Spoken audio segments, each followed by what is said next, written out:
Ya, terima kasih pemirsa masih di TVR Parlemen dan kali ini saya masih berada di depan Gedung Nusantara 2 DPR RI Senayan Jakarta. Dan pada hari ini pelaksanaan P20 sendiri berjalan dengan lancar.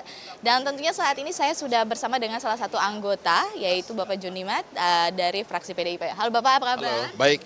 Ya. Baik, Pak, kalau misalnya kita melihat nih dari pergerakan P20 sendiri ini kan ada 4 isu yang dibahas ya Pak ya, dan salah satunya adalah terkait demokrasi. Nah, Indonesia ini kan di tahun 2024 akan melaksanakan pemilihan legislatif juga dan juga di sini presiden bersamaan dengan presiden dan pilkadanya juga. Nah, baik, kalau misalnya di Indonesia sendiri ini menurut Bapak demokrasinya sudah berjalan sesuai dengan yang dibutuhkan oleh masyarakat atau belum Pak? Ya, yang pertama tentu kita mengucapkan selamat kepada Parlemen Indonesia ya bahwa P20 bisa dilangsungkan di Indonesia ini di gedung DPR ini. Yang kedua menyangkut demokrasi. Ya tentu sebagai anggota DPR dan sebagai yang bergelut di bidang hukum, kita harus tetap berpegang kepada regulasi yang ada seperti Undang-Undang Pemilu ya dan PKPU dan turunannya. Nah, harapan kita demokrasi 2024 ya apabila kita patuh dan tunduk kepada asas dan aturan, saya kira tidak ada masalah.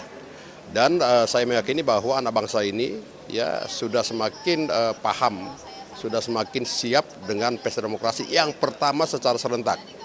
Ya, bahkan mungkin ini di dunia mungkin ya.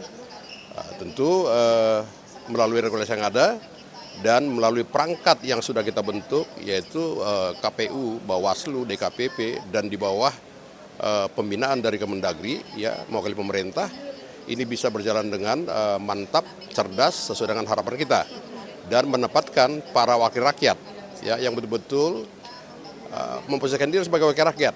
Ya, kita ini sebagai wakil rakyat tentu kita siap diperintah rakyat. Dan yang kedua tentu kita juga mengharapkan memilih presiden yang betul-betul minimal sama ya seperti yang sekarang ini ya Pak Jokowi. Kalau bisa ya kenapa tidak? Indonesia ini kan amazing ya. Indonesia ini kan tentu mempunyai satu doa yang luar biasa ya supaya mendapatkan presiden yang lebih dan lebih lagi dan lebih luar biasa untuk Indonesia. Saya kira itu. Menurut Bapak kalau pelaksanaan dari pemilihan pun ini yang ada di Indonesia ini, apakah sudah jauh lebih baik dari negara-negara lain atau mungkin Indonesia sendiri bisa menjadi negara percontohan Pak? Ya tentu harapan kita ya dari pemilih-pemilih sebelumnya itu ya Indonesia sebagai salah satu negara yang cukup kondusif ya dalam melakukan pemilu ya baik itu untuk calon wakil rakyat, presiden dan kepala daerah.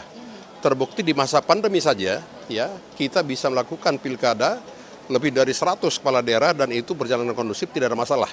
Nah, kalaupun ada masalah itu hanya riak-riak kecil yang tentu harus kita benahi dan sebagai pimpinan di Komisi 2 saya harus sampaikan juga kepada para penyelenggara supaya menutup ya keran-keran yang bisa bukan melemahkan, yang bisa menghambat walaupun tidak terlalu signifikan. Contoh misalnya para petugas pemilu itu supaya diseleksi ya minimal kesehatannya, kedua diperhatikan insentifnya, yang ketiga diperhatikan juga SDM-nya ya jadi betul-betul siap untuk melaksanakan pemilu Indonesia dan lebih baik lagi dari pemilu tahun 2020. Dengan terselenggaranya P20 ini Pak, apa harapan Bapak untuk demokrasi yang ada di Indonesia sendiri?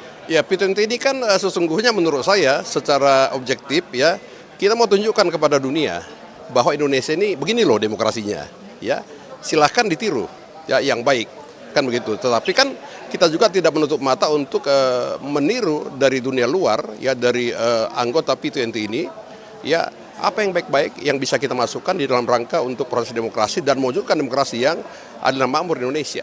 Saya kira itu.